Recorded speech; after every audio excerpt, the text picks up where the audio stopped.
వ్యవస్థ బాగుంటుంది. దాంతోపాటుగా ఈరోజు రాష్ట్రంలో ఈ ప్రత్యేక ప్రయోగశాలకు, ఎందుకంటే బైజూస్ అని, తర్వాత వర్చువల్ క్లాస్ రూమ్స్ లేకుండా, డిజిటల్ క్లాస్ రూమ్స్ లేకుండా, కేవలం నాడు నేడేదో చేశామనేసి వాళ్ళ కాంట్రాక్టర్లకు చేసినటువంటి లబ్ధి నుంచి ఇప్పుడు ఖచ్చితంగా ఈ విద్యా వ్యవస్థని పెట్టడానికి బైజూస్ లాంటి పనికిమాలిన వ్యవస్థలు కాకుండా ఈరోజు గతంలో virtual class rooms, digital class rooms Chandrababu Naidu గారు ఏర్పాటు చేశారు. వాటిని పునర్నిర్మించాలి.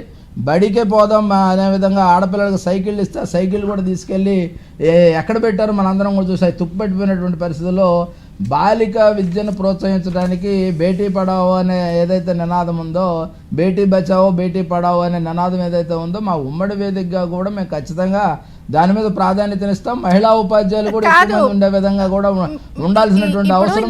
మనకి డివి శ్రీనివాస్ గారు ఒక మాట అన్నారు, రెడ్ కార్పెట్ పెట్టి స్వాగతం పలుకుతుంటే సమస్యలు కూడా రెడ్ కార్పెట్ తో పలుకుతున్నాయి. అప్పులు 11 లక్షల కోట్లు, వడ్డీలు 65,000 కోట్లు, పరిశ్రమలు లేవు, ఇన్నున్నాయి. అమ్మా దాని గురించే రెడ్ కార్పెట్ పరిచింది ముళ్ళ మీద. ఆ నడిచేదంతా మాకు తెలుసు. ఆ రాళ్ళు కింద ఉన్నాయి, ముళ్ళు కింద ఉన్నాయి, వాటన్నిటిని కూడా మేము ఏ విధంగా రిమూవ్ చేసుకోండి. ఎందుకంటే పైకి కనపడేంత రంగులో లేకపోతే పైకి కనపడేంత రెడ్ కార్పెట్ మాకైతే లేదని మాకు తెలుసు.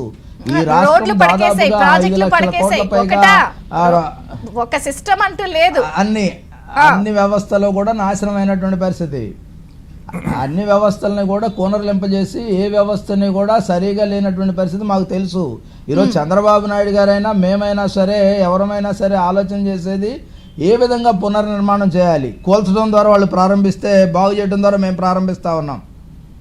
ఈరోజు రాష్ట్రంలో మీరు గమనించే ఉంటారు, అమరావతి పునర్నిర్మాణం కోసం మళ్ళీ తిరిగి అక్కడ ఉన్నటువంటి పొదలు, చెట్లు అవన్నీ కూడా తీసివేసి మళ్ళీ తిరిగి ఏ విధంగా పునర్వైభవం తేవాలనే దాని మీదే ఇది జరుగుద్ది. దాంతోపాటుగా చంద్రబాబు నాయుడు గారు అదృష్టం ఏంటంటే ఆయన ముఖ్యమంత్రిగా రావడం మనందరి అదృష్టంగా మేము భావిస్తూ ఉన్నాం. ఈరోజు కేంద్రంలో కూడా ఆయన పాత్ర ఏ విధంగా ఉంది, అదేవిధంగా రాష్ట్రానికి రావాల్సినటువంటి దానిలో బార్గెనింగ్ కెపాసిటీ, ఎందుకంటే బేరమాడే శక్తి మాకు ఈరోజు ఖచ్చితంగా ఉంది. ఆ బేరమాడే శక్తి ద్వారా ఈ రాష్ట్రాన్ని బాగు చేసుకోవడం అనేది మేము ఖచ్చితంగా చేస్తాం. దాంతోపాటుగా ఏదైతే స్కిల్ సైన్సెస్ కానీ, అదేవిధంగా పెన్షన్స్ కానీ, దాంతోపాటుగా మిగతా హామీలు, అన్నా క్యాంటీన్ కానీ, ఇవన్నీ ఏ విధంగా చేయాలనే దానికి కొంచెం టైం బౌండ్ అనేది ఖచ్చితంగా ఉండాలి. ఇందాక చెప్తాం, మధ్యలో ఆపాను. ఒక ఛానల్లో రాత్రి ఒక డిబేట్ ఏదో మామూలు పెట్టి వీళ్ళు ఏం మాట్లాడతారని చూస్తే ఆ ఛానల్లో వాళ్ళు చెప్తా ఉన్నారు, సంవత్సరానికి 60,000 కోట్ల రూపాయలు అప్పులు తీర్చాలి, ఇవన్నీ ఎలా చేస్తారని. చేసింది నువ్వే కదా, అప్పులు చేసింది నువ్వే, తిప్పలు పెట్టేది నువ్వే. ఈరోజు ఏ విధంగా చేస్తారని అన్నప్రాసన రోజు ఆవకాయ పెట్టమనే టైప్లో తయారైనటువంటి పరిస్థితి ఉంది. ఖచ్చితంగా మాకు ఒక అవగాహన ఉంది. మెగా డిఎస్సీ అనేది ఏర్పాటు చంద్రబాబు, ఇందాక మంజుల గారు కూడా చెప్పారు, చంద్రబాబు నాయుడు గారే డిఎస్సీలు ప్రారంభించడం కానీ, తెలుగుదేశం పార్టీ డిఎస్సీలు చేయడం కానీ, ఆ డిఎస్సీల ద్వారా నియామకం కాబడినటువంటి ఉపాధ్యాయులు కౌన్సిలింగ్ సిస్టమ్, గతంలో వార్డు కౌన్సిలర్నో లేకపోతే ఎమ్మెల్యేనో లేకపోతే ఎంపీపీనో ఎవరినో వాళ్ళని పట్టుకొని ట్రాన్స్ఫర్స్కి కానీ పోస్టింగ్స్ కానీ వెళ్ళాలి. ఈరోజు ఆ పరిస్థితి లేదు, ఆ దయనీయమైన పరిస్థితి లేదు. తలెత్తుకు తిరిగే విధంగా ఉపాధ్యాయ వ్యవస్థను నిర్మాణం చేసింది చంద్రబాబు నాయుడు గారు. అదేవిధంగా ఉద్యోగ వ్యవస్థలో ఉన్నటువంటి దాన్ని కూడా ఖచ్చితంగా చేస్తాం. ఈరోజు వాళ్ళు రెడ్ కార్పెట్ పరవని ఏం పరవని సెక్రటరియట్ ఎంప్లాయీస్ కానీ కొంతమంది ఉద్యోగాలు ఏ విధంగా ప్రభుత్వ అనుకూలంగా మారిపోయి ఏ విధంగా తమ శాఖలో ఉన్న ఉద్యోగస్తులను ఇబ్బంది పెట్టారో వాళ్ళందరినీ కూడా మేము నోట్ చేసుకున్నాం.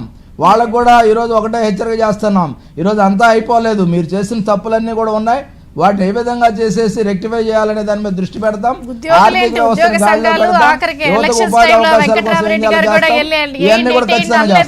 గుర్తు చేస్తా ఊరికే అవన్నీ మీరు ఇంకా ఆ డిపార్ట్మెంట్ కాదు, వెంకటరామరెడ్డి గారు అన్నారు, ఊరికే జస్ట్ గుర్తు చేస్తున్నా అంతే. అవునమ్మా, అన్ని ఖచ్చితంగా